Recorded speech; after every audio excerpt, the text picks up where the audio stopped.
Donc, qu'est-ce qu'il faut? Il faut comprendre que cette approche des mécanistes a vraiment dans l'histoire, a perduré dans l'histoire et a aussi permis quand même de faire un grand bond dans la connaissance du vivant et de l'humain en particulier. Voilà.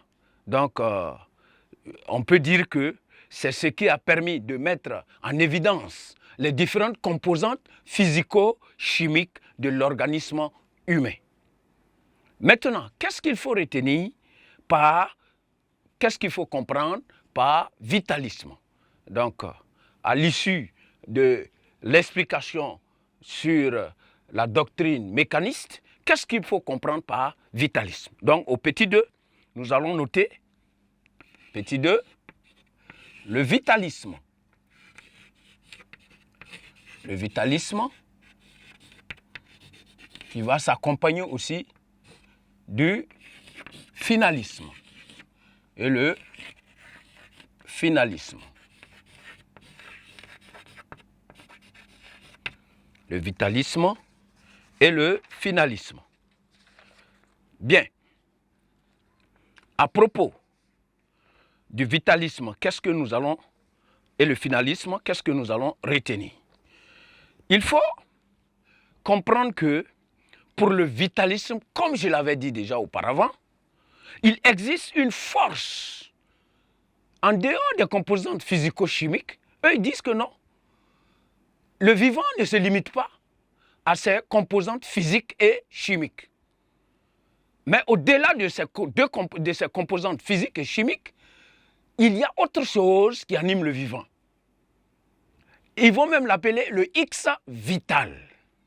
Donc ils diront qu'il y a une force spirituelle et métaphysique qui anime le vivant. Une force spirituelle et métaphysique qu'on ne peut, qui est au-delà de la physique.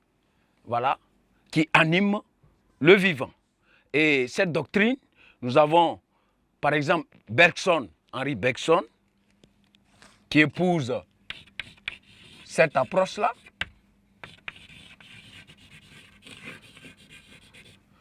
Henri Bergson, 1800, il est né en 1859 et va décéder en 1941. Voilà, qui épouse cette approche et il dira que la vie est une force mystérieuse qui est inexplicable par la raison.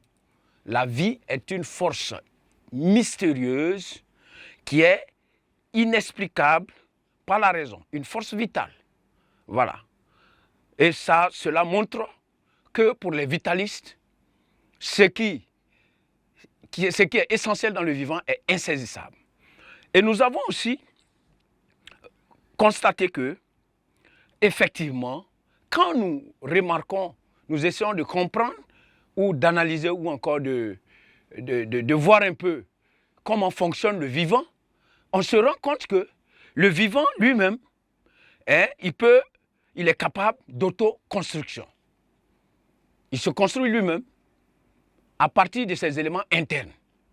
Il y a aussi que le vivant est capable d'autorégulation. Dès qu'il y a un certain déséquilibre causé par une maladie ou une émotion ou autre chose, le vivant travaille à restaurer l'équilibre. Il y a aussi que le vivant, il y a cette capacité-là chez le vivant d'autoconservation. Et c'est ce qui permet au vivant de pouvoir se reproduire et de transmettre encore les mêmes données, voilà, les mêmes données, pour la même espèce. C'est pourquoi nous voyons que les différentes espèces se reproduisent de la même manière. Nous avons Emmanuel Kant, que j'avais cité, Emmanuel Kant, qui est aussi un adepte de cette approche. Nous avons Emmanuel Kant, qui est né en 1724 et mort en 1804. Voilà. Qu'est-ce qu'il dit? Il va dire que le vivant est un être organisé. Un être organisé. Et pour lui, un être organisé n'est pas simplement une machine, car la machine possède quoi? Uniquement une force motrice. La machine possède uniquement une force motrice. C'est pourquoi la plupart de nos engins ont un moteur qui les fait fonctionner, qui leur permet de rentrer en mouvement. Mais le vivant, lui, il a, au-delà de cette force motrice, il a ce qu'on appelle une force formatrice.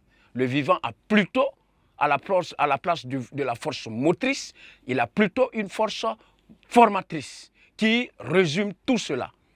Puisque c'est cette force formatrice qui lui permet de faire tout ce dont il a besoin, toutes les capacités que nous avons relevées ci-dessus, à savoir l'autorégulation, l'autoréparation, l'autoconstruction, l'auto-conservation, l'autorégulation, etc., etc. Voilà. Donc, voici des éléments spécifiques et essentiels que nous devons retenir dans l'étude du vivant.